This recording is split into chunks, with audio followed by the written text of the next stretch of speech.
la segunda parte de Mente e Identidad del Guerrero Iluminado, sesión 6. Gracias.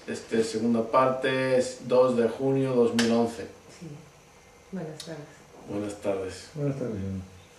Y preguntas. Qué suerte tienes hoy, porque tengo opción de 3 temas. No. Y cada uno solo en 20 partes. Pero uno que pienso es muy interesante. Y este es en parte de fundación, es para mi pregunta en la semana pasada. Y primero quiero decir gracias a mis compañeros, Shorai, mi compañero, por su paciencia con mi emoción durante este discurso difícil para mí. Pero después yo era pensando en qué pasar en esta noche conmigo, emocionalmente. Y era interesante porque escribo un correo a usted y era un intercambio de ideas entre usted y yo. Y últimamente dice que esta emoción que tuve en este momento no es una cosa mala si la emoción es un parte de quién eres, quién soy. Sí. Y pienso que este es un parte de quién soy. Pero la cosa que era una preocupación para mí, o it bothered me. Que una molestia, sí. Una molestia. Para mí es mi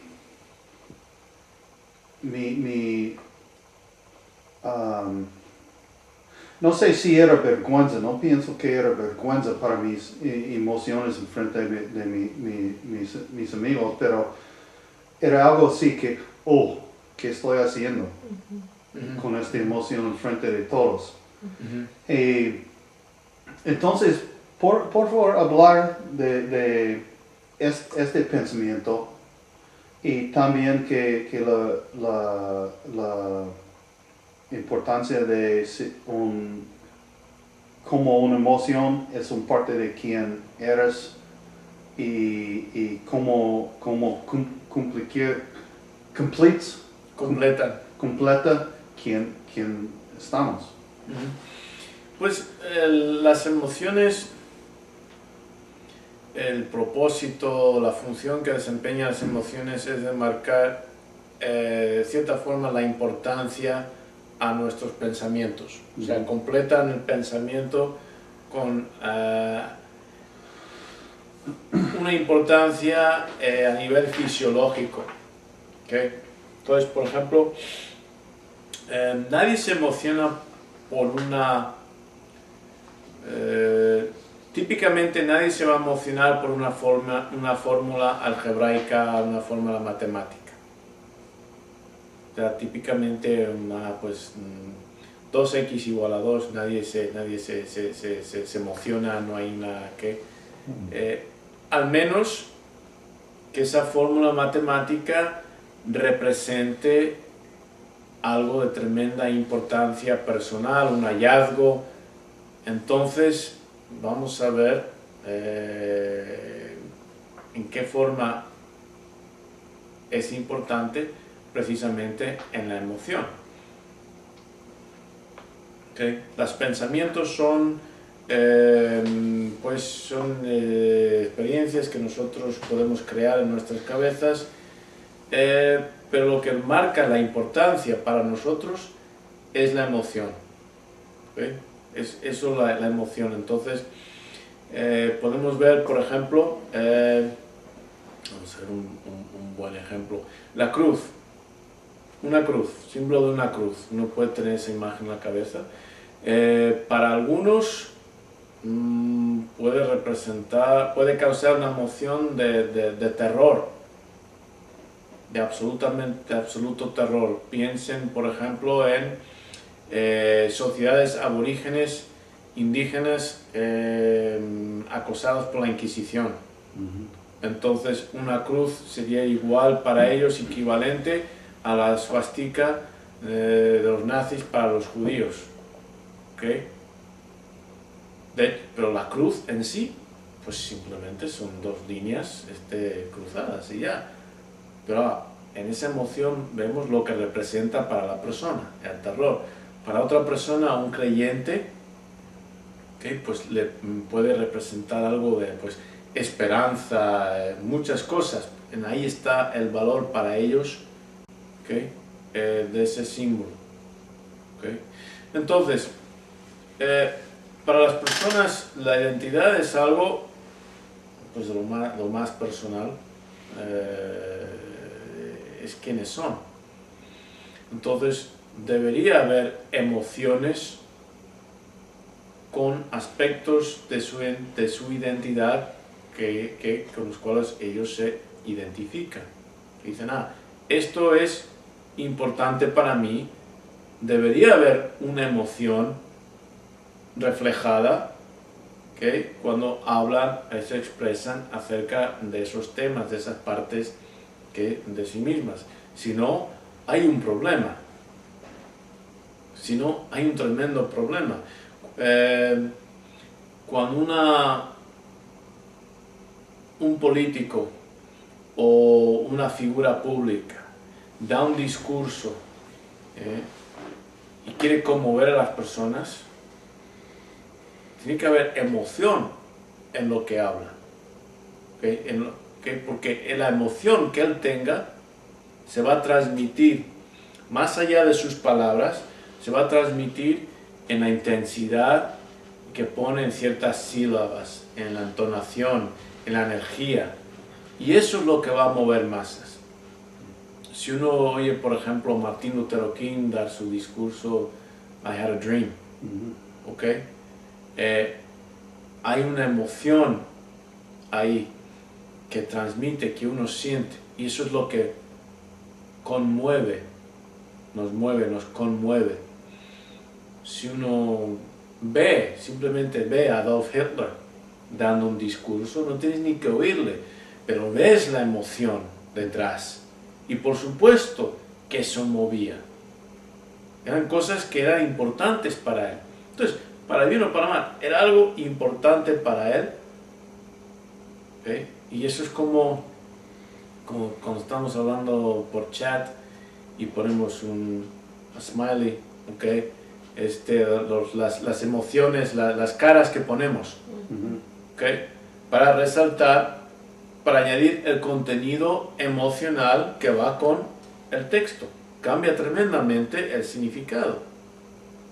Tremendamente el significado. Uno pone una boca así, ¿ok? Está triste, eso le entristece, o incluso la lagrimita está llorando, ¿ok? O está riendo, o el guiño, o sea, cambia por completo.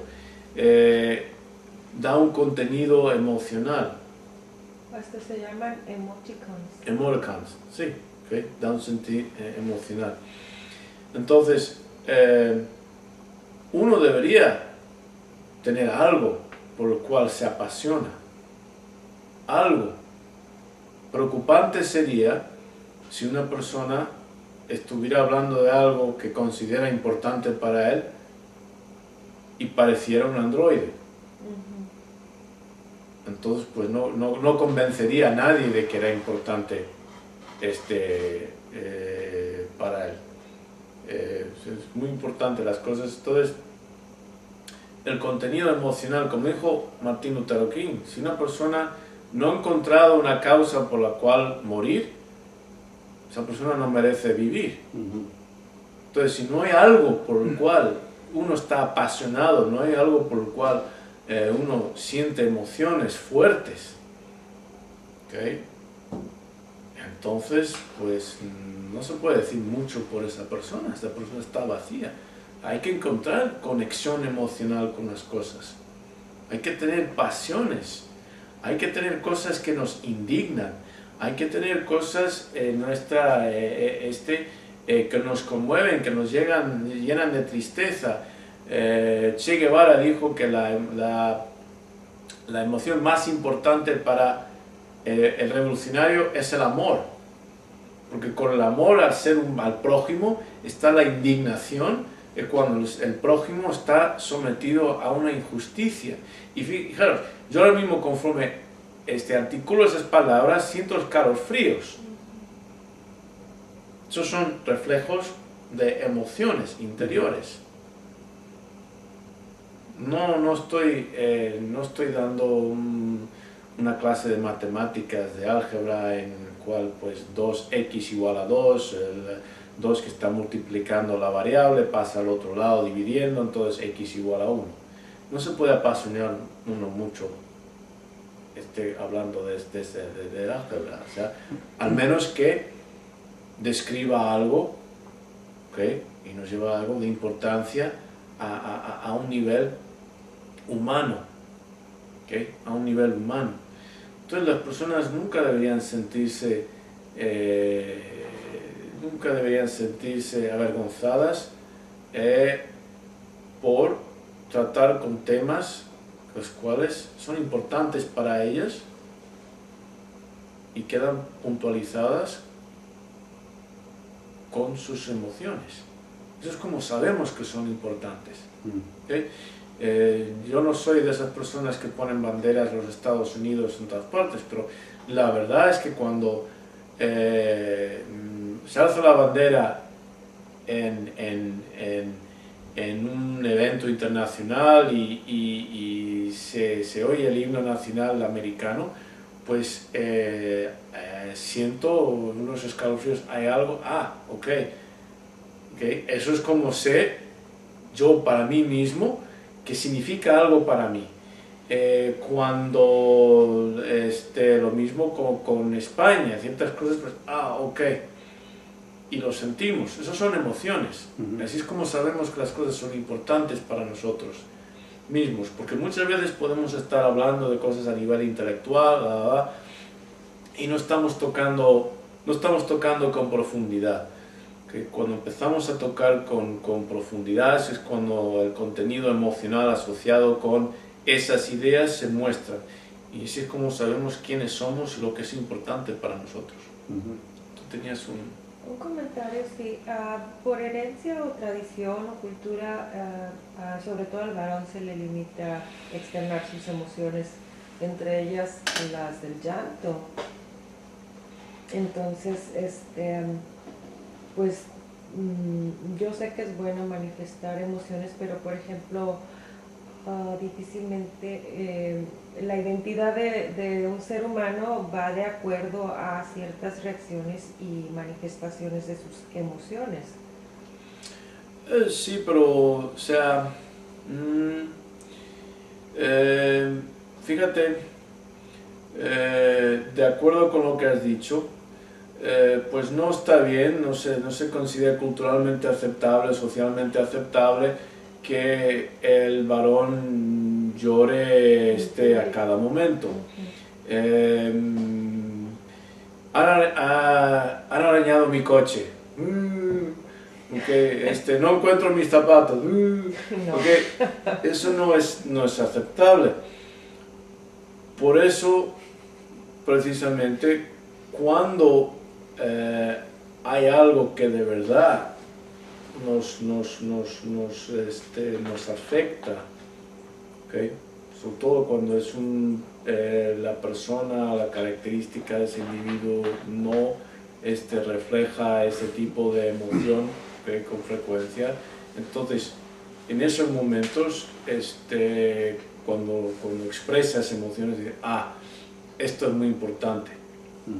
¿Okay?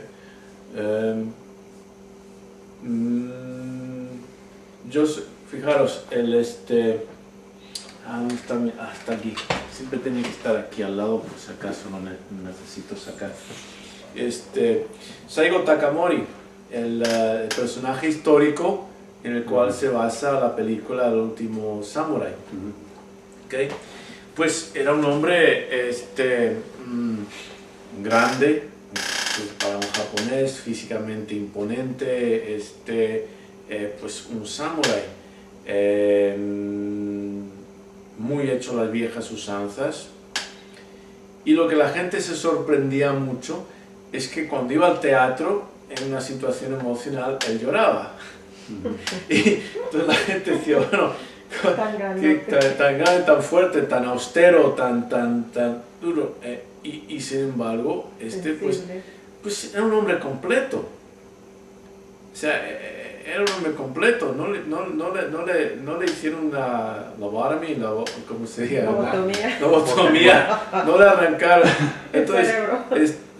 los hombres pues tenemos pues todas las partes aquí, las conexiones para estas emociones.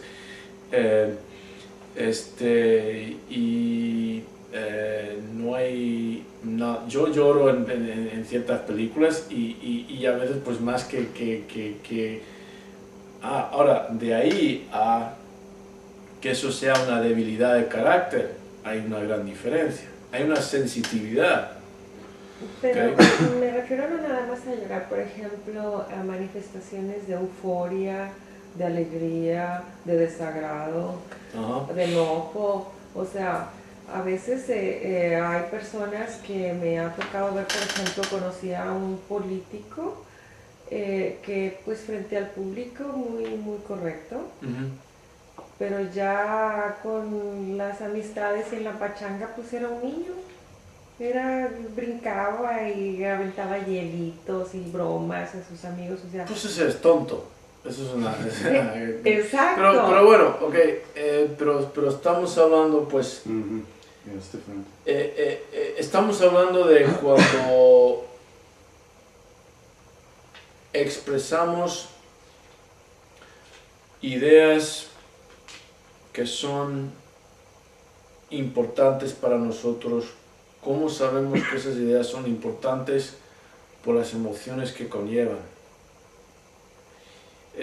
Por ejemplo, si uno está tratando a alguien en terapia y sabemos que esa persona ha tenido un trauma y esa persona habla del trauma como si no se estuviera leyendo Shakespeare o Cervantes, o sea, no tiene como si fuera le hubiera sucedido a otra persona, pues sabemos que hay una desconexión, ¿okay? Por dentro, hay una enajenación, la persona no está, no es consciente del efecto de estas emociones en sí misma. O sea, estamos hablando de alguien, por ejemplo, se le muere la pareja, o se muere su padre, o se muere un hijo, y lo describe como si, sí, me acuerdo, un profesor que tenía, murieron sus padres en un accidente de tráfico. Y lo contó como si, mis padres murieron. ¿Y es malo eso, chaval? ¿Esa desconexión? Fijaros, sí, esa desconexión es mala porque entonces uno no está en contacto con sí mismo. De ahí a que se descompusiera, hay una gran diferencia, ¿okay? Pero hay que saber, hay una diferencia entre disasociación, estar disasociado con nuestras emociones, y conectado con nuestras emociones y manejarlas. Una gran diferencia. O sea, el día de mañana, pues obviamente mi madre, que es la más mayor, obviamente va a morir, eso es inevitable, al menos claro, si no muera antes, pero si las cosas siguen su lógico transcurso, y es algo, pues claro que me va a afectar, lo voy a sentir de acuerdo a mis esquemas al respecto, etc. Pero no va a ser el caso que no va a haber ninguna emoción. Emoción va a haber, como lo maneje, va a haber de acuerdo a cómo yo interpreto la muerte, etcétera, etcétera. Pero emoción va a haber. Que no hubiera ninguna emoción, como si me dijeran que pues el precio de té en China ha subido. Entonces estamos hablando de un psicópata, no soy un psicópata, ¿okay? O sea, por supuesto que va a haber emoción, cómo lo maneje. Y claro, hay emociones que nos impactan, pero sabemos Sabemos la importancia de las cosas en cuanto a su contenido emocional. De hecho, las memorias se marcan de acuerdo al contenido emocional. Si algo, un dato de información que no es relevante, muy difícil de acordarse de ello. Sin embargo, ¿quién no se acuerda, por ejemplo, de la primera vez que tuvieron relaciones? Pues sexuales. Casi todo el mundo se acuerda de esas, ¿okay? O de ciertos momentos vergonzosos. ¿Okay? Las memorias están ahí para marcar las cosas que son importantes, ideas, eventos, memorias, etcétera, importantes. ¿Okay? Dan el contenido de importancia. ¿Qué tal es importante? Busca contenido emocional. Cuando queremos en terapia reducir el impacto de un evento en la memoria de una persona, trabajamos con las emociones para disminuirlas. En hipnosis, por ejemplo, una persona que ha sido violentada, pues en hipnosis regresamos a ese evento y esta vez se escapa o golpea a su agresor, lo que fuera, y eso disminuye el contenido emocional y entonces disminuye el impacto. Esa es una técnica muy común usada para sobrepasar estrés postraumático, que se ha demostrado en soldados o en mujeres violadas, etcétera, que estas técnicas, ¿y qué hacen? Disminuyen y se puede medir en partes del cerebro asociadas con activación asociada con la emoción. Como disminuyes la activación de la emoción, disminuye la importancia, disminuye el impacto, etcétera. ¿Okay? No sé si eso respondió a tu pregunta. Sí, y yo, rápidamente, por favor, permítame. Si tenemos estas emociones y está bien, ¿verdad? Pero si esta emoción es manejando nosotros decisiones y acciones, no es bien, ¿verdad? Exacto. Okay. Me acuerdo una vez, estaba conduciendo en San Diego y vi lo que quedaba de un póster y lo que quedaba del póster solamente se veía una cruz quemando y parte de un traje de Ku Klux Klan. ¿Okay? Inmediatamente estacioné el auto y me fui y arranqué lo que quedaba del póster. ¿Okay? Esto hace muchos años. Acababa de llegar, estábamos en 95, 96, indignado. Más adelante vi el mismo póster completo. El póster completo era una protesta contra el Ku Klux Klan. Ya te imaginaba que todos se le iba arrancando pósters en California. Entonces, pues, tu imaginación las emociones que esa imagen provocaron en mí eran muy fuertes. Y estacioné el coche y había una indignación, ¿qué hace esto aquí? ¿Okay? Y eso es un ejemplo de, pues uno tiene que... Pero hay que medir las consecuencias que pudo haber. ¿Qué tal si pasa un carro y se estampa en tu carro, pues sí, si pues, te atropella? Nada de eso pasó por mi mente en ese momento. No, solo... Quita ese... Te cegó la pasión, ¿no? La emoción. ¿Qué parte de San Diego era?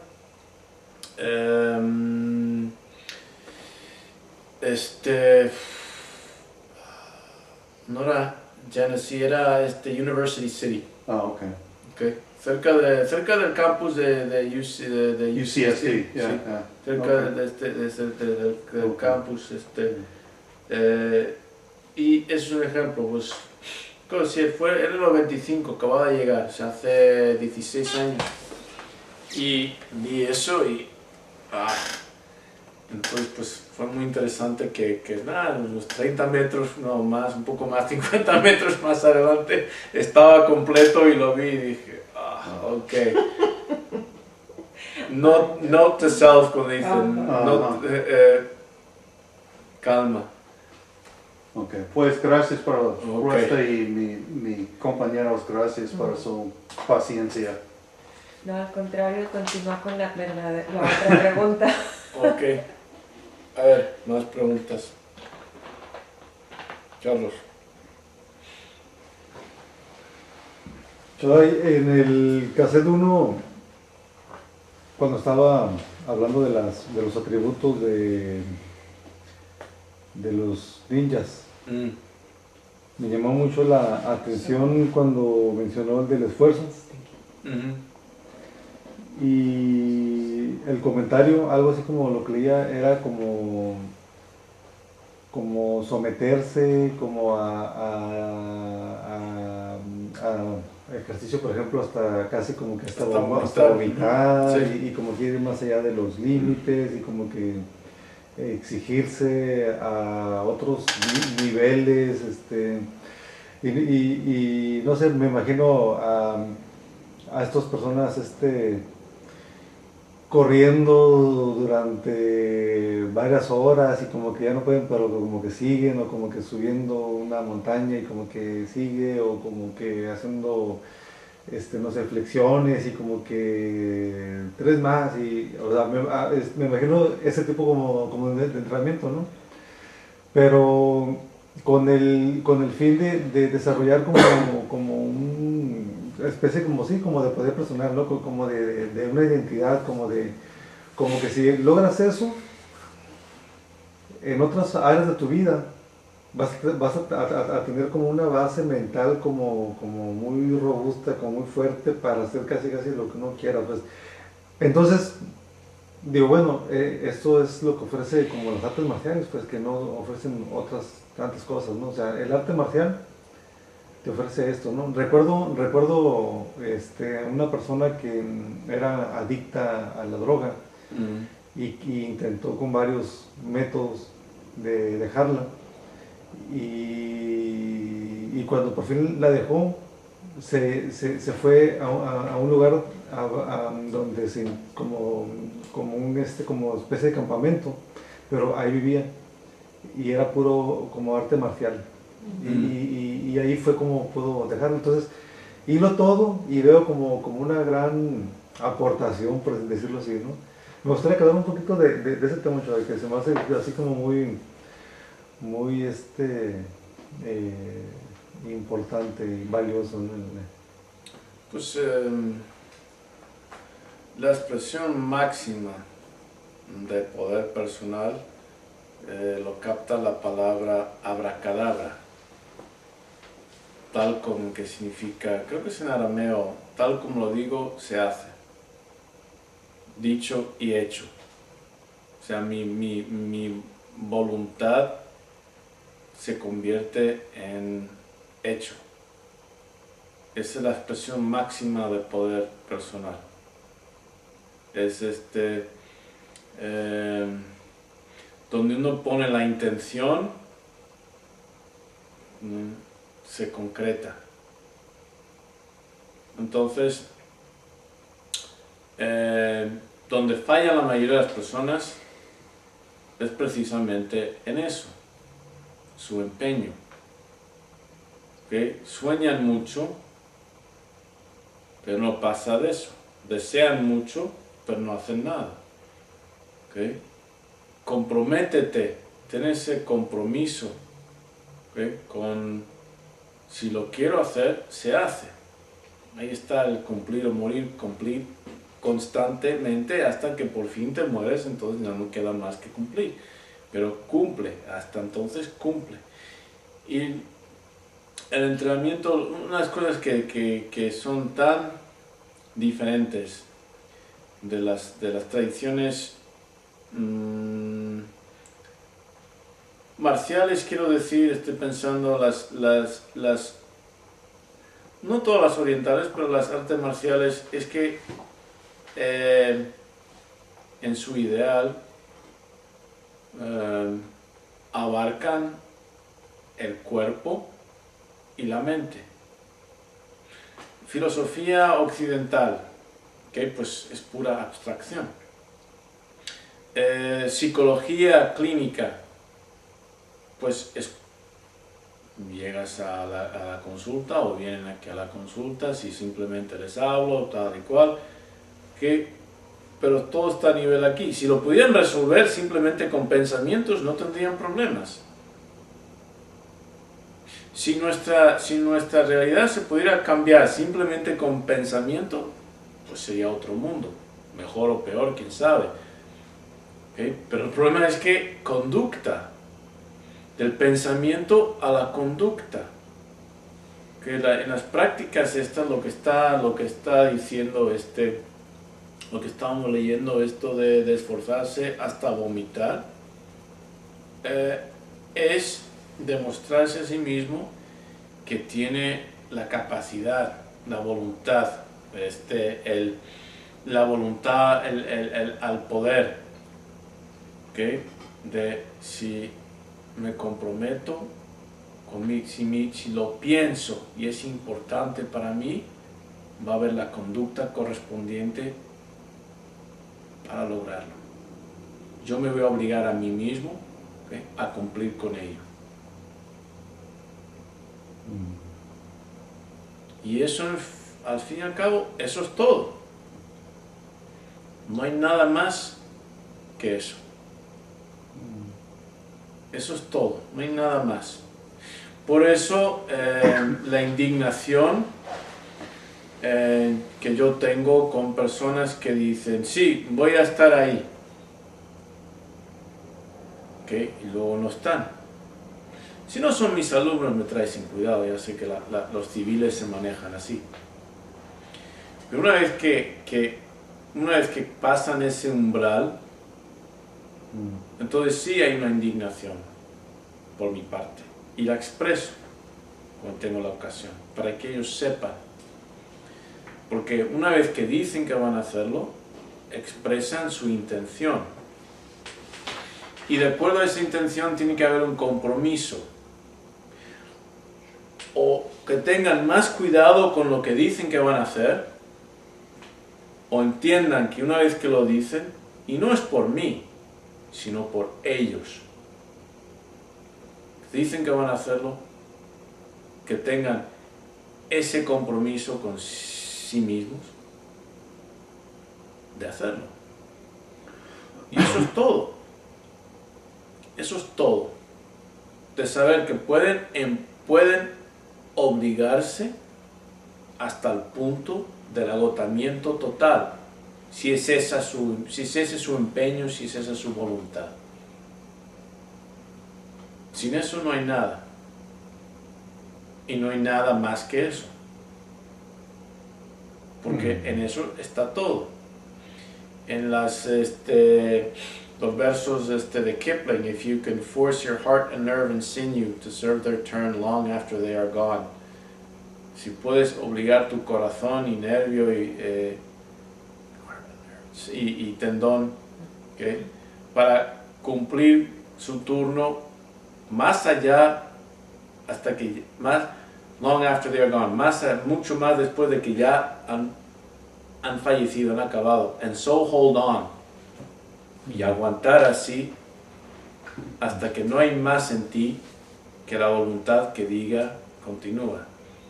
And so hold on until there's nothing left in you except the will which says to them, hold on.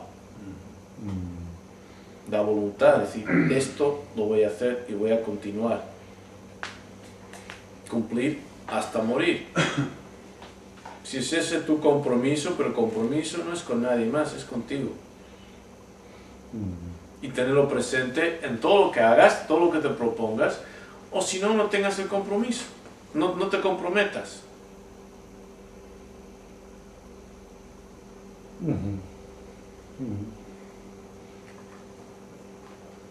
Es como obligar a la mente, es entrenar la mente, pues.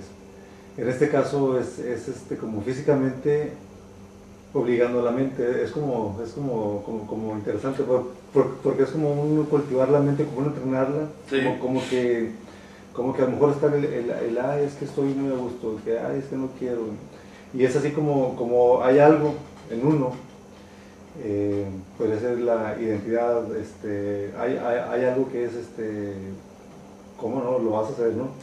Entonces, la acción, ya el decir, y dije que iba a correr media hora o una hora, o dije que iba a hacer tantas flexiones, o dije que iba a hacer tantas X,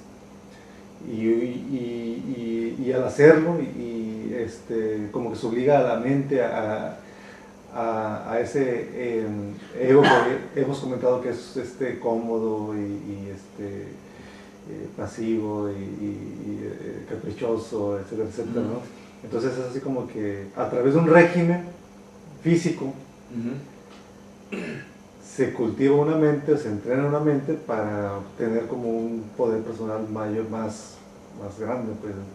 Entonces se me hace como muy, pues, El proceso de forjar a un soldado para que esa persona esté dispuesta a seguir órdenes que le van a poner su vida en juego, requiere ese tipo de disciplina. Ahora, donde está la gran diferencia entre el soldado y el guerrero es que el soldado aprende y aplica esa disciplina dentro de el ejercicio de su función como soldado. O sea, quita el uniforme y eso, y ahí sí que puede ser un alcohólico, cosa. O sea, llegar y pegar a su esposa o lo que fuera. Tal vez dentro se pone su uniforme y dentro, pues eso, o sigue órdenes, etcétera, etcétera. El guerrero, lo aplican todo, constantemente, en toda su vida. Ese tipo de disciplina. Pero los fundamentos son los mismos. Entrenamiento básico, lo primero que hacen, ¿no? Que corre hasta que te agote, sigue corriendo, lagartijas, una más, y tienes a alguien que te está gritando, venga, y está insultando, está tratando de humillarte para que trasciendas esos apegos que uno tiene a su ego, etc., y se obligue a cumplir, en el caso del soldado, con órdenes, en el caso del guerrero, con su propia identidad, su concepto de dignidad, etc. De hecho, en el bitácora, ya nada más para cerrar, en el bitácora del 21 de mayo hay una línea muy interesante, ¿no? Donde dice: el Zenin es un cazador del poder personal. Eso lo escribió, ya sé que a veces no se acuerda lo que escribe. Le digo a todo que entra en trance y se me olvida. El colmo fue cuando encontré algo que pensé que había escrito un alumno y estaba yo tan fascinado con ello, qué bien y tal, y dije, pues esto me suena de alguna parte, voy a buscarlo en Google para ver de dónde ha salido esto, y luego resultó que lo había escrito yo. Sí, recuerdo. Pues sí, el cazador del poder personal que se traduce y se simplifica en lo digo y lo hago, lo intento, ni siquiera tengo que decirlo, mi intención, esta es mi intención y se hace, cumplo con mi intención.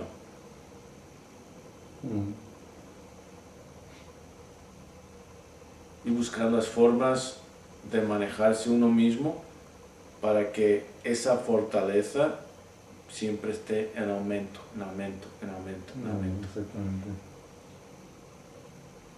Y si uno tiene eso, no eres nada.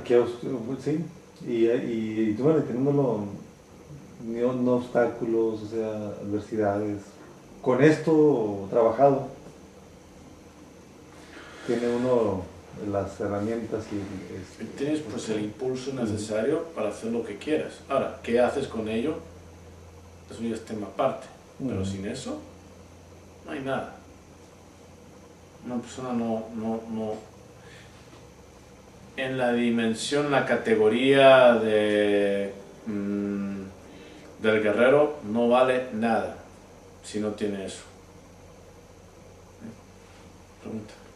No les pregunto nada más un comentario de lo que dice Carlos y de lo que tú nos has comentado siempre durante los seminarios. Leí ayer una frase que me encantó y me gustó porque tiene mucho que ver con lo que siempre estamos aquí estudiando, y hacía un comentario, era una plática entre dos personajes y decía uno,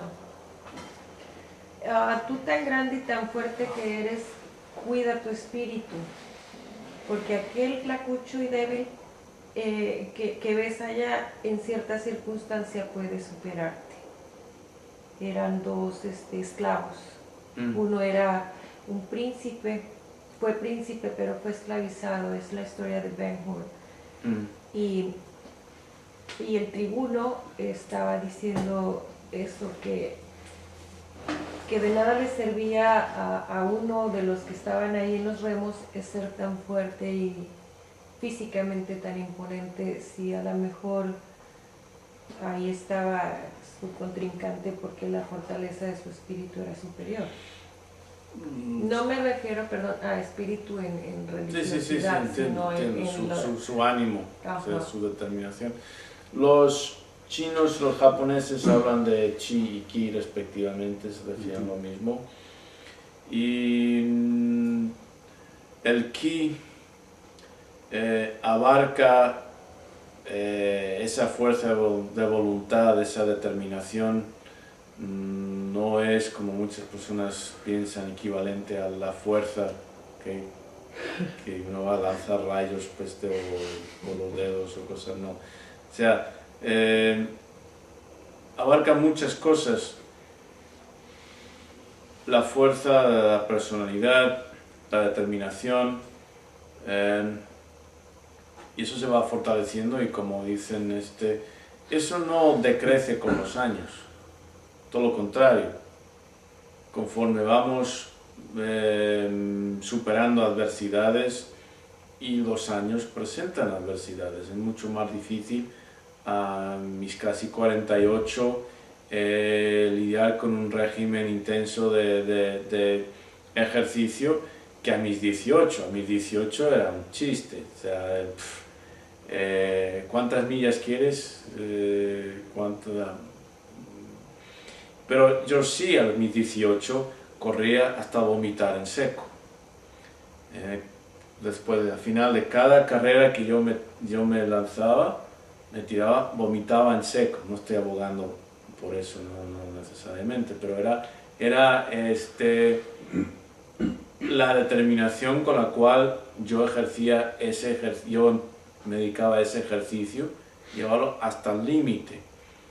No era cuestión de, pues por mis capacidades puedo correrlo en tanto tiempo y ya, no. Era superar la meta. Exigir de mis capacidades de forma que no importa, en ese sentido no importa que la persona tarde 10 minutos o 5 minutos en recorrer la misma distancia, lo que importa es el esfuerzo, el empeño que ha puesto en el recorrido. ¿Me explico? O sea, la gacela, el joven, pues puede hacerlo en 5 y bien, pero si no ha puesto ningún esfuerzo, porque sus facultades, su juventud, le ayudan, no se está fortaleciendo aquí. Y la persona mayor puede que tarde 10 minutos, pero en esos 10 minutos tiene que elaborar, tiene que trabajar, tiene que esforzarse, y aunque el tiempo sea el doble, más vale calidad, ¿no? El esfuerzo es lo que y él sabe que esa capacidad de esforzarse lo puede aplicar, como indicó, a lo que fuera. Eso es lo importante. Mientras que el jovencito, 5 minutos, ¿qué ha aprendido? Nada. Cuando de verdad, si se hubiera forzado proporcional al viejo, lo podría haber hecho en 3,5. Y entonces, sí, en eso las artes marciales son únicas, porque combinan, integran el esfuerzo de todas las partes del individuo. Sobre todo aquí, en el río, como trabajamos estudio de cultura, de historia, no solamente cuestiones mentales o físicas, pero ya estamos hablando de cuestiones de cultura, de historia, de sociedad, etc. En un día yo puedo meditar, correr otro tipo de ejercicio, estar escribiendo algo filosófico, social, estar estudiando historia, política, y todo va integrado. Y eso es único, pero desarrolla la persona completa. ¿Más preguntas? Carlos, ¿tenías más? Yo tengo una pregunta, aunque no tiene mucho que ver con el tema. Es algo que ya había mencionado antes, es sobre la alienación parental. Oh. ¿Específicamente o simplemente un comentario en general quieres acerca de él? O un comentario en general. Pues consiste en que uno de los padres, 90 y tantos % de las veces es la madre, extiende su animosidad que siente hacia su ex compañero al punto que usurpa la perspectiva que el niño o la niña tuviera de ese padre. O sea, el niño o la niña ya no son capaces de establecer una relación con ese padre porque no tienen su propia perspectiva emocional. La que tienen es el reflejo, digamos, de la madre. La madre, por su la animosidad con la cual se deshizo la relación o que continuó dentro de la relación y culminó con el divorcio, la separación, ¿okay? Lo expresa, lo manifiesta tanto que este niño o niña que emocionalmente depende de la madre incorpora esas emociones y su perspectiva y su conducta hacia el padre es un reflejo completo de las emociones de la madre. Lo que sucede muchas veces es que las madres, los niños no tienen una capacidad de separación emocional de las madres. O sea, están muy... El cordón umbilical físicamente les pueden haber sido separados, o sea, puede haber sido cortado, pero los cordones emocionales se mantienen. Por eso en la parte de la adolescencia se experimenta lo que se llama individuación, en el cual el adolescente se va separando emocionalmente de los padres, pero ante todo de la madre, porque la madre es la que se ocupa de muchas cosas y en un divorcio la madre es la que más expresa su dolor y hay una simpatía que los niños se sienten hacia la madre.